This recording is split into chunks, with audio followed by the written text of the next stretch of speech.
Welcome to the Living the Dream podcast with Curveball. If you believe, you can achieve.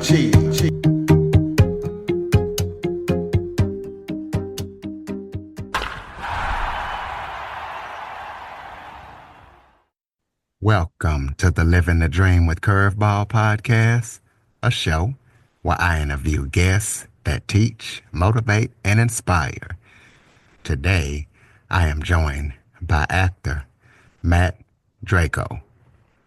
Matt is most known for his role as Fabian in Somewhere in Montana, but he's played in a lot of films. So we're going to be talking to him about his roles that he's played and everything that he's going to be up to in the future. So Matt, thank you so much for joining me. Curtis, thank you so much for having me on your show. This is going to be a blast. Why don't you start off by telling everybody a little bit about yourself? Absolutely. So, actor since I can remember, caught the bug really early, 4 years old, just, hanging with my friends, creating stories, just really loved the idea of creating characters in my own mind and, just being around people that love to do that as well. I was raised in rural Virginia, and my parents actually both were from New York City. So that just kind of got me, to the local theaters and doing shows there. It also got me to, just experienced regional theaters and just growing kind of like my art and, just carrying that progression on to New York City, where I trained with some great teachers, Terry Schreiber, and got my degree in acting. And then a few years later, just continuing the dream out west, to now, which is probably one of the biggest roles of my life in Somewhere in Montana coming out. Actually, it is out January 10th, 2025 in theaters. It's a great story of the time, so I'm sure we'll talk about that more, but it's a little bit about myself. Absolutely. It just came out and last week. Yep. So explain to the listeners about how did you, get a love for acting and feeling like, hey, this is something I really want to do, because we get exposed to a lot of stuff, but that doesn't mean we take it and like, yeah, I really want to do this. Sure. I feel like for me, it was just the need to find my purpose in life. And I felt like for me, that purpose was very linked to telling stories that mattered and that could make an impression on people, making them think and feel. And I just feel like the human race is at its best when people are feeling things and feeling them together. And I just really caught the bug early. I just remember, going to shows with my grandma in New York City because I lived with my grandmother when I was in New York City, and going to the opera and going to Broadway shows and just feeling like I was immersed in a story and that collectively we were all just kind of um, getting a nice little escape for a couple hours. So it really just, I don't know, the bug caught me right off the bat, and I just felt the importance of it. I think there's a lot to be said about stories and how impactful they are in people's lives. I'll rewind a little bit to something that I've been thinking about a lot, which was my first paid gig, which was actually in a dinner theater. And I was a teenager. I got to serve tables, got to make a couple extra bucks, but I remember getting off stage. I was playing Little Patrick in Mame, and I remember getting off stage and having this woman come up to me, and she said, "Thank you, young man. You really inspired me to make a better effort to communicate with my son today." And it was just that little thing of her opening up to me and kind of showing me the importance of what we do. It reflected on me and it made a really big impression that this is something that isn't just about you, the actor. It's not about we are the sum of our parts, and I just felt like film and theater were such collaborative arts that could make an impression on people, and I just felt like it ignited me to continue that journey wherever it would take me. And it took me to New York City, studied with like, some really great teachers up there and just took in the city. I remember going to any audition that I could at Actors Equity, hanging out with a lot of the Broadway stars of the time that have gone on to do great things. And just wanting to be around it constantly and consistently was my goal in New York City, was to just take it all in. And, a lot of my teachers actually told me, maybe you should give LA a shot and come out west. And so I did. And now it's just kind of the next chapter of my life in TV and film. Speaking of that, tell us about that recent project and your recent projects. Tell us about your role as Fabian and about the film and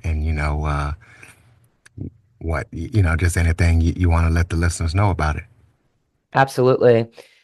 Somewhere in Montana. It's a story of the times. It's an indie film. So being on podcasts like yours today, Curtis, is really important for us. We don't get the big marketing budget. So, thank you for your platform today. It is a story in the times in that it is about two people.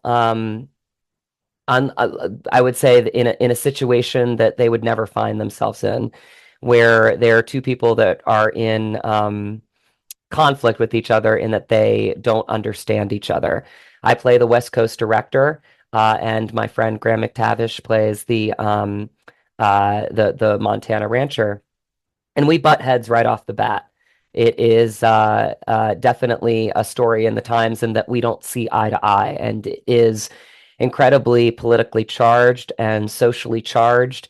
And it basically the way Brandon Smith created is these two people are put in an unlikely scenario where they need each other.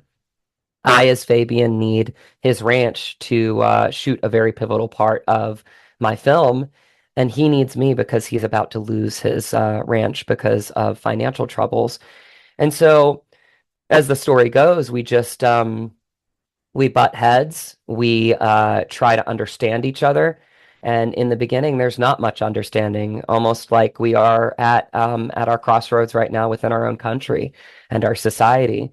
So it's a story that I think really resonates with a lot of people because of the innate power of what it means to let somebody in and understand them. And I found this as someone that traveled to Montana and was around, a lot of people that I haven't even been around in my lifetime. And their legacies are so beautiful. I mean, ranches that have been around for decades and generations and generations. And I've lived pretty much what you could say a faster paced lifestyle living in New York City and LA.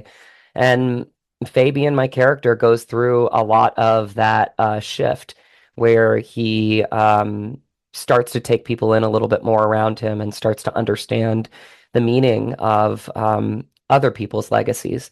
And it's a really, really cool story. And I'm really glad that it's getting a theatrical release because I feel like it's a story that should bring people together. And I encourage people to go to the theaters to see it because it's a conversation starter. And I think that's what we need right now are conversation starters that bring people together. Because once you start to let people in a little bit, you don't have to agree on everything. You start to um, just become more understanding about where the other people are coming from just by the nature of understanding them as human beings and not just a couple of the hot button topics that they might know or feel in their lives. So, story of the times. I'm sure we'll talk about it more, but I just encourage people to support indie films in any way they can because they are story based. They're human stories. They're stories that matter, and Somewhere in Montana is definitely a powerful story that I think can resonate with a lot of people right now.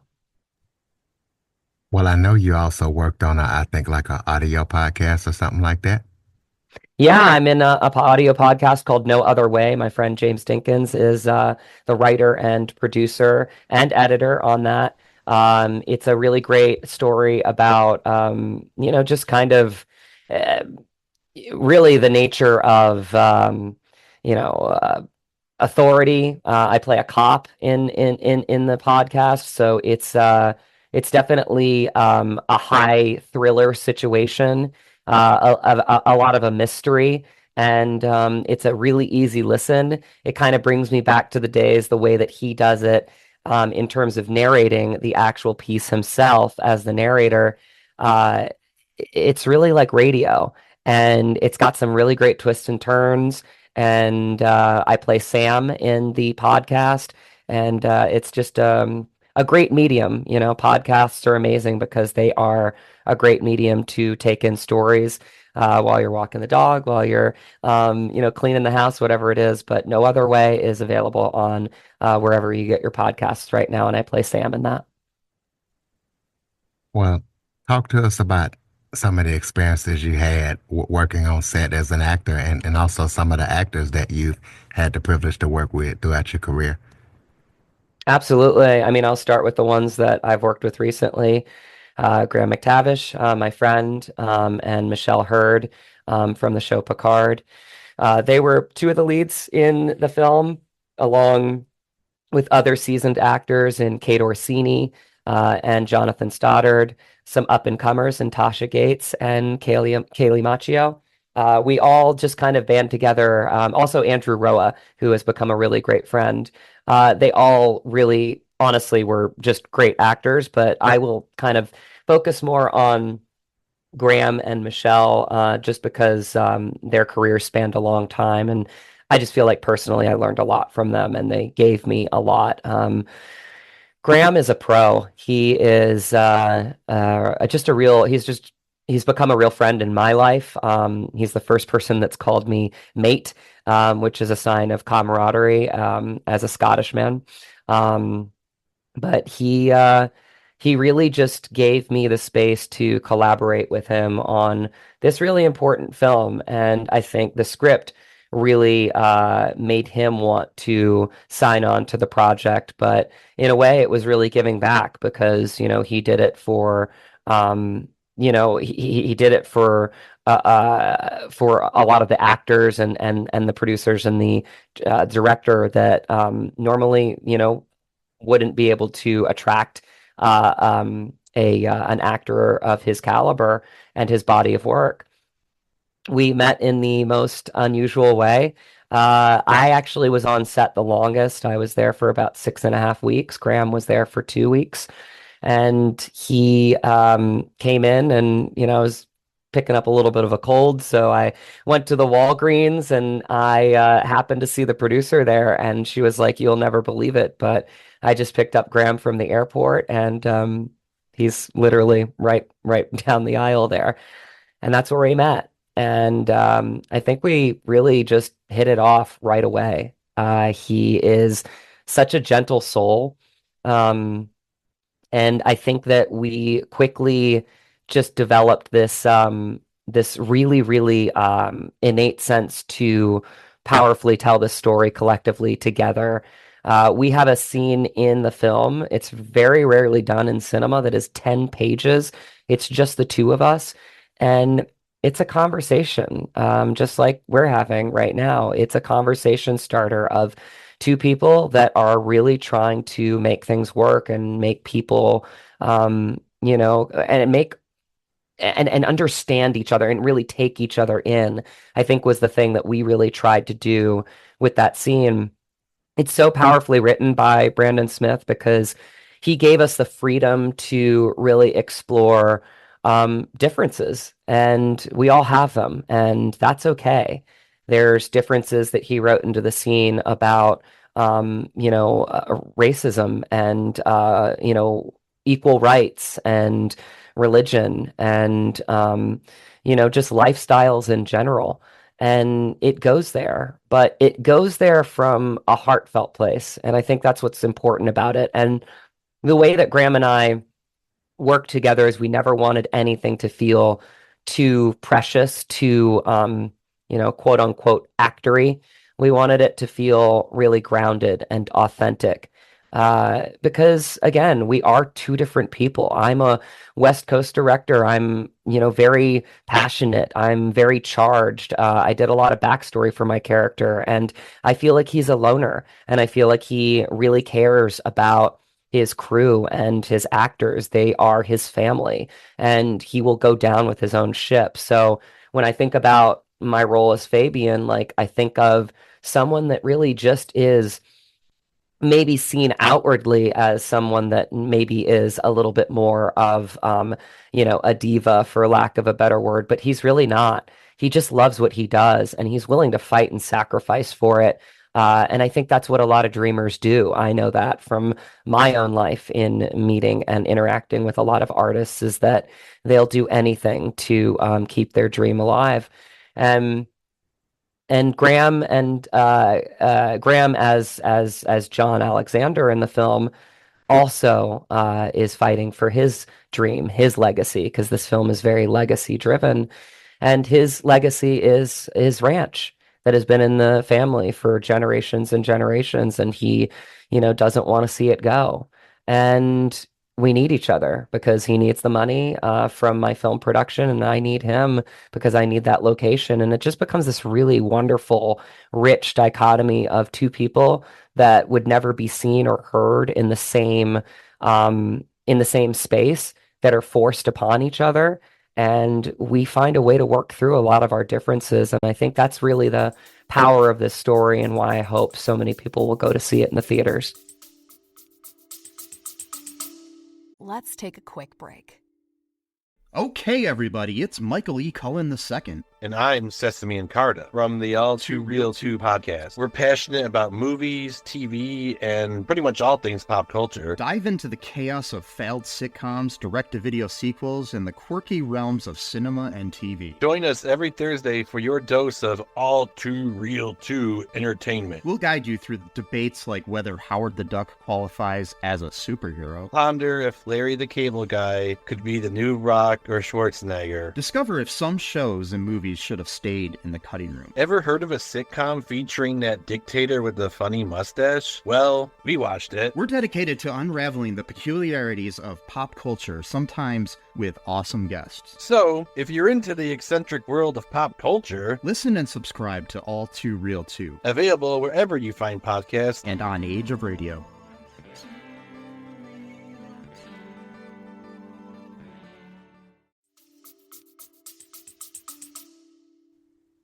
Well, talk about when you get a role. What's your method of preparing for your roles that you receive? That's a great question. I love backstories for me. Every actor has a different process. I think for me, the process for me is always driven on how much I can do before I end up on set. And for me, that just gives me peace. It gives me inner peace to just say the words.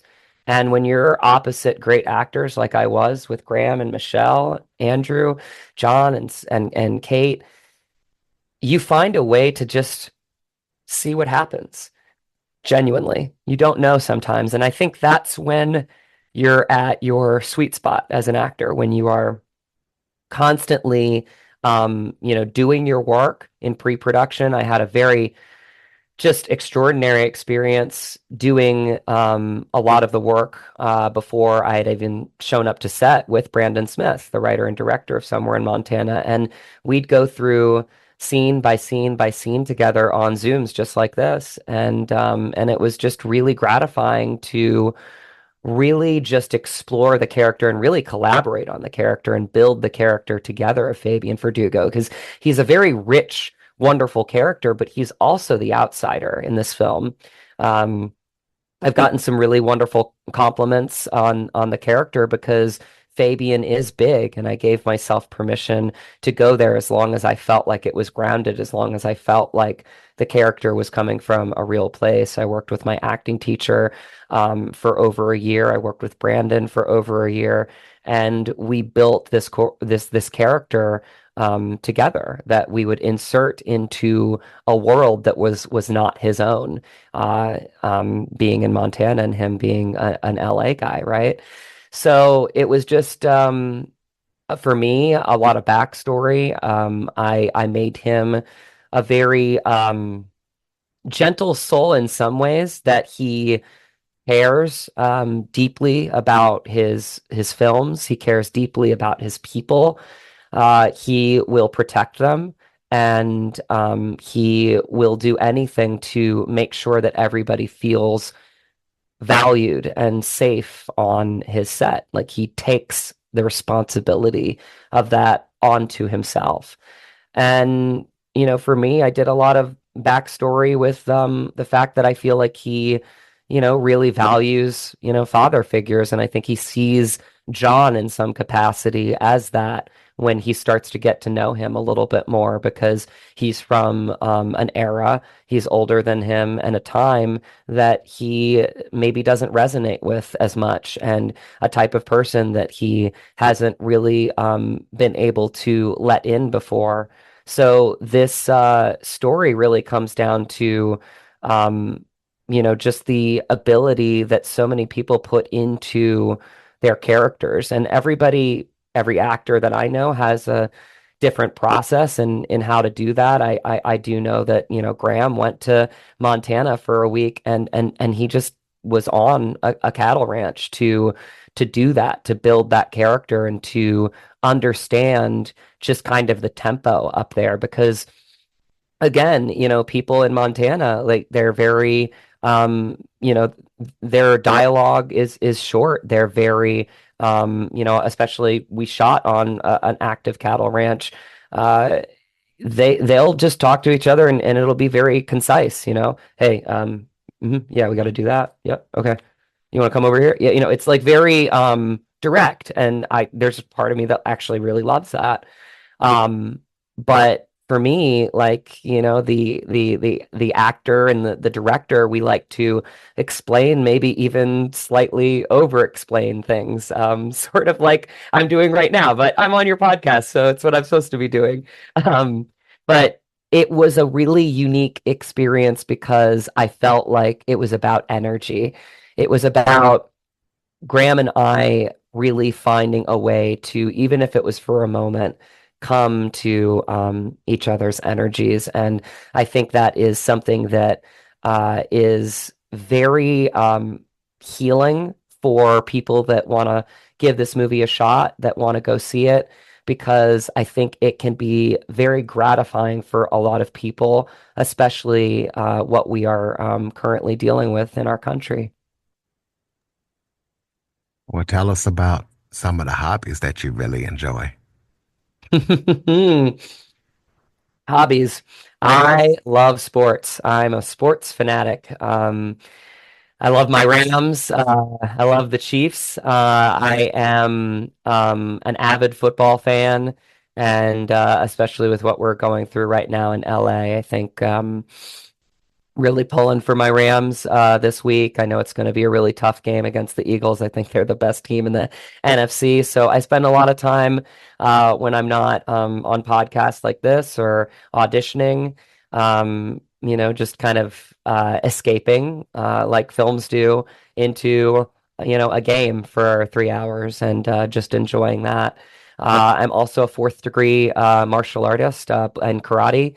I actually was raised in a dojo. My father is actually my sensei, Front Royal Karate Dojo. Shout out to them in Virginia. I really grew up just kind of being on the dojo deck, and just really having them be a family and people that I can call upon to this day. Art Daniels, John Musser. I call these people uncles because they are uncles. I know if I was ever in a bind, they'd be there for me. And that is a big part of my backstory, because martial arts is the ultimate practice. It teaches you self-discipline. It teaches you camaraderie. We don't do trophies. Your belt is your trophy. Your practice is your own, and it's a self practice. And I think that's what I always loved about acting too, is that it is a self-reflective practice. Nobody can tell you what your process is. You have to find that on your own. But when you do, it's so gratifying.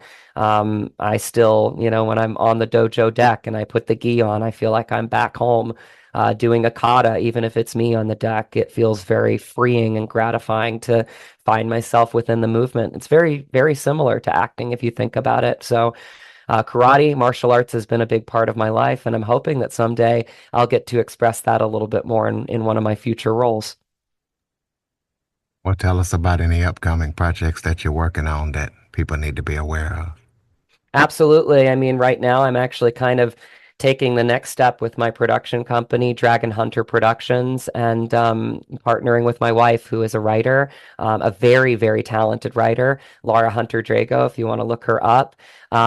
She's written some really wonderful scripts, and we're trying to bring a film back home to that little town in Front Royal, Virginia, because I think, Curtis, honestly, what I've found in somewhere in Montana and working on that is one of the compliments and feedback that I got from quite a few people was how important it was for people to feel like they were being heard. One person said it was so nice to see a film that was focused around our little corner of the world that really spoke to our life in Montana. And you could see how much it meant to them. And yes, we've got a lot of, LA films, we've got a lot of New York films, Chicago films, but my next goal is to really give a voice to people that feel a little voiceless sometimes, and to really try to find those little pockets of the country that have a good story that needs to be told. So I'm doing that, hopefully as the producer and the actor, and then my lovely wife Laura as the writer and the director. I don't know if she does podcasts, but I would love to have her on if she does and let her share her story as well. Absolutely, that's definitely something we can make happen for sure. Throw out your contact info so people can keep up with everything that you're up to. For sure.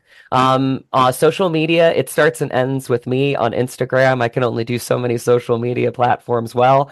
So look me up at Matt Drago, Mattdrago, at Matt Drago. From there, I've got all of my links up there, my link tree. That's got my IMDb if you want to look at my resume, my past projects, my press and all that stuff. I've also got my website up there, both as an actor, mattdrago.com, and my production company, dragonhunterproductions.com. So give me a follow there. I'll be doing all of my updates. I do most of my updates on Instagram, so give me a follow there, and you'll be in the know for everything that's happening in my life and career. Close us out with some final thoughts. Maybe if there was something I forgot to talk about that you would like to touch on, and any final thoughts you have for the listeners. Sure. Since it's in theaters now, just really support independent films. I mean, I say this all the time, but human stories matter more now than ever, right? Because we're up against AI, we're up against a lot of things within our industry that we don't have control of. And I know it's a lot when you see a big budget film and maybe something that's a little bit more independent, like Somewhere in Montana. But give us a try. It's a real powerful story of the times. It is a story that personally changed my life in the ways that I just learned from it, not just even as an actor, but as a person. So just give this story a try. It will come out eventually on streaming platforms and VOD. I will share those updates on my social media as well. But yeah, Somewhere in Montana, story of the times. And thank you so much for having me on your show today, Curtis. It's been a pleasure. Absolutely. It was a absolute pleasure having you on. Listeners, please go to mattdrago.com. Go check out that film, support it, follow, rate, review, share this episode to as many people as possible. Give Matt some support. Jump on your favorite podcast app, follow the show, leave us a review, check it out, share it. If you have any guests or suggestion topics or any feedback for the show, Curtis Jackson 1978 at att.net is the place to send it. Thank you for listening and supporting the show. And Matt, thank you for all that you're doing to make the world a better place. And thank you for joining me. Appreciate you, Curtis. Thank you so much.